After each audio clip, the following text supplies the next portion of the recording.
I'm still astonished about, number one, how corrupt Trump is, but number two, just how much he gets away with where people don't talk about it. On the right, there's a whole cottage industry in bringing up Hunter Biden and his corruption, bringing up Nancy Pelosi and her corruption and her insider trading. And you can't mention the name Hunter Biden or Nancy Pelosi without right-wingers going immediately to, oh, they're corrupt. Corrupt. Did you say Hunter? Corrupt. Did you say Nancy? Corrupt. And so conservative media has made that a Pavlovian response on the right. But here's the thing. The corruption of Hunter Biden or Nancy Pelosi is fucking crumbs next to the corruption of Trump and his family. And the more we learn, the more obvious that becomes. So in the first term, for those of you who don't remember, Trump took $160 million from foreign governments, which wild violation of the emoluments clause of the Constitution. It sets up an incentive structure where he's likely to do favors for these foreign governments and not care first and foremost about the American people and trying to help them out. And so that was a problem in and of itself. There was a big report, $160 million he took from foreign governments in his first term alone, okay? Ready? Now look at this. This is in media here. Trump and his family will make a shocking $3.4 billion off the White House. $3.4 billion. Now we're in the billions. I know you've heard me say this ad nauseum, but Jimmy Carter had to sell his peanut farm. Not because he was doing anything corrupt, but because the potential was there for some foreign government or foreign billionaire to send him money through his peanut farm, and then he would do them favors, right? Just the potential of that happening. He sold his peanut farm. Now here's this guy, $3.4 billion made off the White House. This is disgusting. An in-depth analysis from The New Yorker published Monday examined how the Trump family has made billions as a result of President Trump's time in office. The piece, written by David D. Kirkpatrick, examines the various revenue streams that have opened up for the family since Trump first took office in 2017. One of the first revenue streams came from Trump's Palm Beach estate, Mar-a-Lago.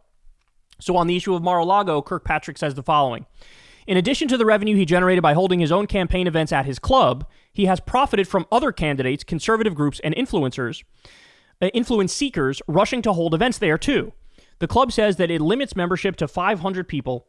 Each reportedly pays an annual fee of about $20,000.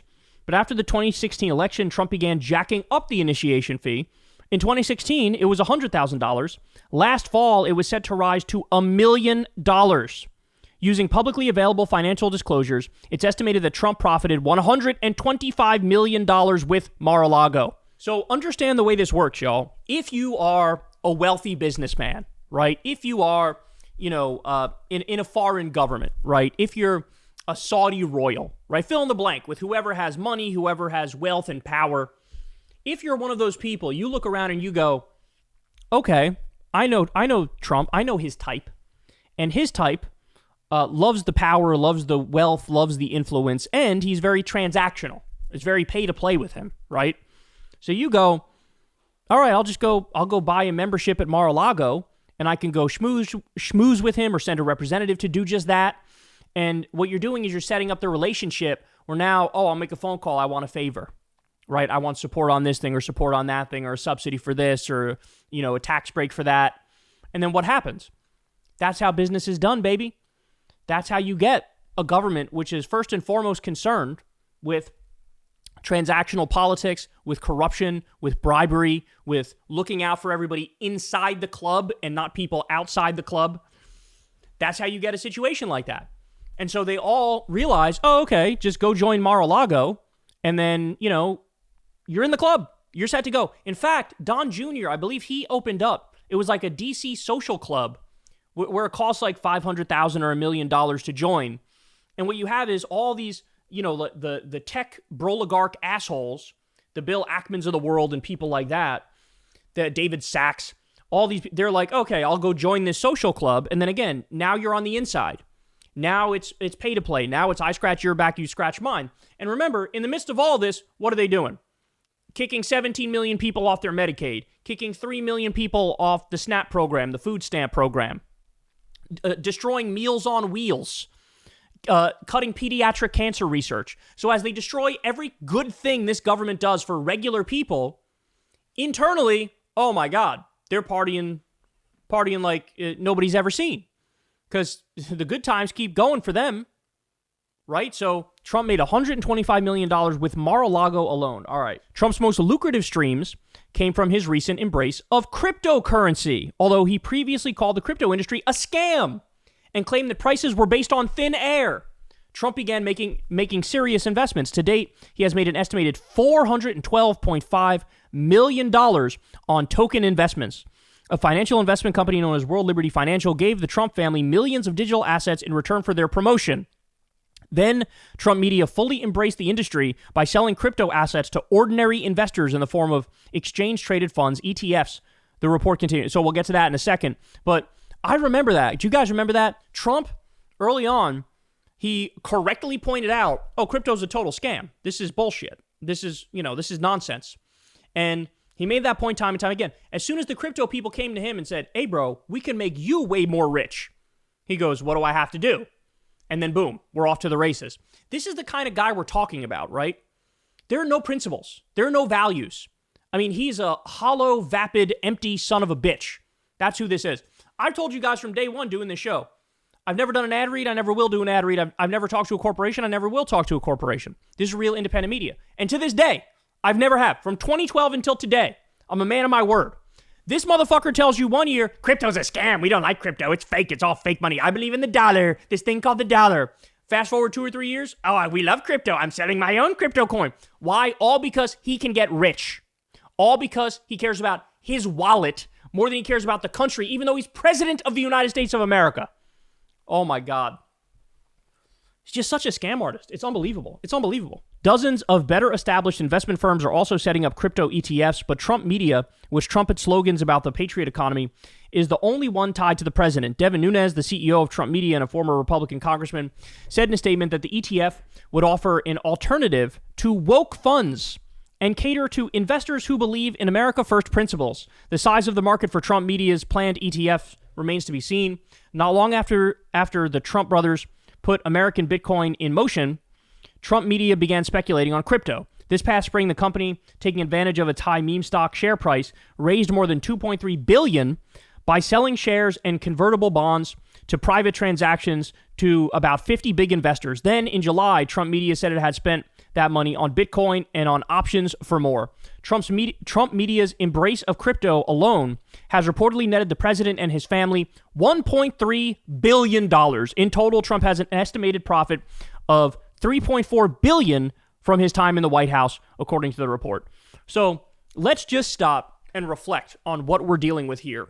We're looking at a man who took tens of millions, potentially even hundreds of millions, from the Saudi Arabian government to have these live golf events at his courses. It's a new pro golf league where they throw around money from the public investment fund like nobody's business, right? And so Saudi Arabia is directly buying these, with blood money, these golfers to try to sports wash their horrible human rights image. Well, Trump has taken tens of millions, potentially even hundreds of millions from them. So right off the bat, I'll say this $3.4 billion number that came out of this report, it's not nearly enough. It's not nearly enough. Because right off the bat, it might be $3.6 billion because they didn't include the Saudi Arabia live golf stuff, okay? That's point number one.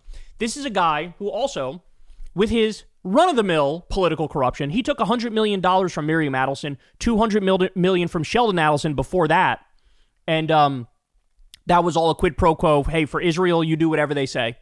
If they want to take the West Bank, let them take the West Bank, right? Arm them, fund them, don't criticize them, let them do their genocide. This is a guy who didn't divest from his businesses in his first term, even though he pretended to. This time, he's not even pretending to. He's selling NFTs. He's got his own crypto exchange and trading cards, and he's selling watches for $100,000 a pop. Jared, his son-in-law, took $2 billion from Saudi Arabia, makes Hunter's fucking couple $100,000 from the Ukrainian gas company look like absolutely nothing. Well, a lot of people don't know this. Right now, as we're talking, Vietnam is opening a new Trump resort. You have Oman. The government of Oman is opening a new Trump resort. They're doing the international business stuff. Trump just went to Scotland the other day to open up a new golf course as he's fucking president. Wildly illegal, wildly unconstitutional, totally against the Emoluments Clause. But you got that. And remember his track record. This is a guy where they stole from a fucking cancer charity. His university was a fraud. He stiffed his workers at his casinos and his hotels. He did tax fraud, insurance fraud, business fraud. This is who we're dealing with. So anybody who's still riding this guy's meat, you're a disgrace. You're a disgrace and you're pathetic. And for you, all of the MAGA people should be saying the shit I'm saying right now. Because if you ever believed in this guy, you should be extra pissed off. You should be extra spurned by it. You should be leading the charge against him saying, here's how full of shit he is. I'm gonna list it all for you. I'm going to give you all the details as to just how much of a fucking con artist, son of a bitch, scam guy this is, okay? But no. He's still got like a 90% approval rating with Republicans in this country, and it doesn't matter. I tell you all this stuff, it doesn't matter. They're not going to budge because it's a cult. This is what a fucking cult looks like. Will a single right-wing commentator bring up this report that Trump's made at least $3.4 billion off the White House, which is a fucking record, of course. It's definitely a record. No, they're not. Because they like him. They like the fact that he's a fucking banana republic, tin pot dictator, full authoritarian. They like the fact that he's destroying this country day in and day out. Because it's all about vibe to them. It's all about feelings. It's all about, oh, you're triggering the libs, so we love you. Okay, well, congratulations. Yeah, you triggered the libs by opening up concentration camps. You trigger the libs by skyrocketing inflation. You trigger the libs by being the most corrupt president of all time. Guilty as charged. We're triggered. Hey, y'all, do me a favor and like and subscribe. It helps out big time in the algorithm. Click the bell as well for notifications when videos drop. And watch that video on screen right now. You know you want to.